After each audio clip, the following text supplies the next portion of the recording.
little bit about Danielle. She is a former NCAA basketball player who ended up joining the military. She earned a Purple Heart through her valor in battle in Iraq. And she also was awarded the ESP and SB Pat Tillman Award for her service. So I'm very happy to have Danielle here today, and thank you for joining us. Thank you, Brad. Yeah. It's awesome. So Danielle, take us back a little bit. When we talk about leadership, it doesn't happen in one classroom. It's a lifetime of experiences. You grew up in Chicago. Tell us a little bit about your upbringing and your experience in Chicago. Absolutely. I tell people Chicago was tough. For me, it was about survival. Not only outside your home, but inside my home. And I say that because my mom was addicted to drugs early on in my life. That's when our life spiraled out of control. But I did have one loving person in my life that had my back. It was my granny. Mm-hmm. And she always told me to get out and be somebody.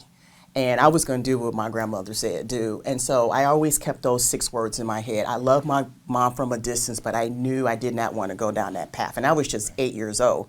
And so you think about emotional intelligence, yeah. I had it early on, like this awareness, this being that, no, this isn't the right path. And so growing up in Chicago, the Midwest, I remember I started watching football.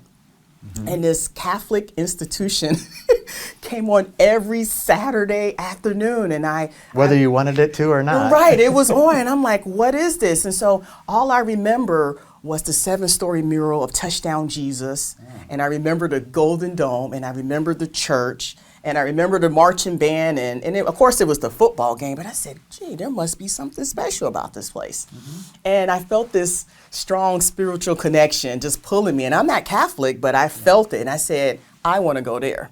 And so those were my 2 dreams, because I knew I had to get out of this destructive family, I don't want to say curse, but it was rough. The basketball court became my sanctuary.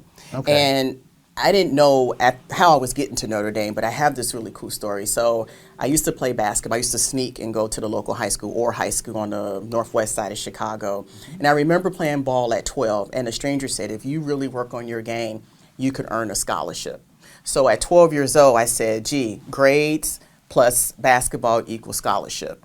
And so I just remember just this constant grind to get better on the basketball court, in the classroom.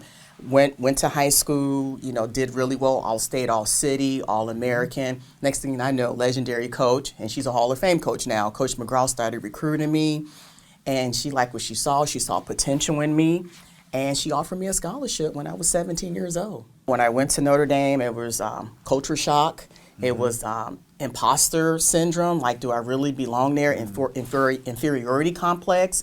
But every time I received my grades at the end of the semester, my grades said that I belong. So I'm like, I'm manufacturing these thoughts. I do belong here. And so my sophomore year, I was determined to get out on that court and contribute.